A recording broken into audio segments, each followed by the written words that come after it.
Good morning বন্ধুরা।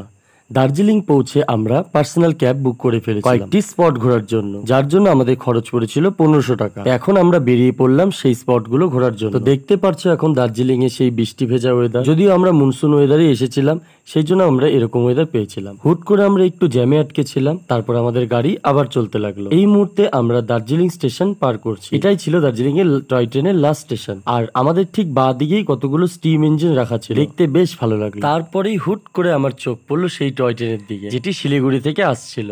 দেখে কিন্তু খুবই সুন্দর লাগলো বন্ধু। তারপর আমরা পৌঁছে গেলাম বাতাসিয়া, যেখানে আমাদের এন্ট্রি ফি পড়েছিল 50 টাকা। এন্টার করতেই দেখি সেই বাতাসিয়া লুপের সৌন্দর্য, সাথে টয় ট্রেন, আর সাথে ভাসছে কিছু ধোঁয়াশা রূপে মেঘ। আর এই এত সুন্দর অনুভূতি যেন দার্জিলিং এ না আসলে মিস হয়ে যাচ্ছে। আর যারা এখনো আসেনি এই মেঘের মুলুক দার্জিলিং এ, তারা অবশ্যই এসে ঘুরে যাও। তারপর আমি চলে গেলাম সেই আই লাভ দার্জিলিং লেখাটির সামনে, যেখানে একেবারেই চান্স পাচ্ছিলাম না ফটোশুট করা, কারণ দেখতেই পারছো প্রত্যেকে নিজে নিজে ফটোশুট করছে। তারপর আমি দাঁড়িয়ে ভাবলাম যে কোন পোজে ছবি তুলবো। তারপর কয়েকটা ছবি তুলে সামনের দিকে এগিয়ে গেলাম। বন্ধুরা, তোমরা যে দেখছো কুয়াশার মতো চারিদিকটা, এগুলো কিন্তু কুয়াশা নয়, এগুলো ছিল মেঘ। আমরা বাড়ি থেকে জমাট বেঁধে থাকা মেঘগুলোকে যেভাবে কল্পনা করি, কিন্তু আদৌ মেঘগুলো কিন্তু সলিড পিস নয়। এখানে আসলে বোঝা যায় মেঘগুলো পুরোই ধোঁয়াশা। তো ভিডিওটি এখানেই শেষ করলাম, আবার দেখা হচ্ছে পরবর্তী ভ্লগে। সবাই ভালো থেকো, গুড বাই।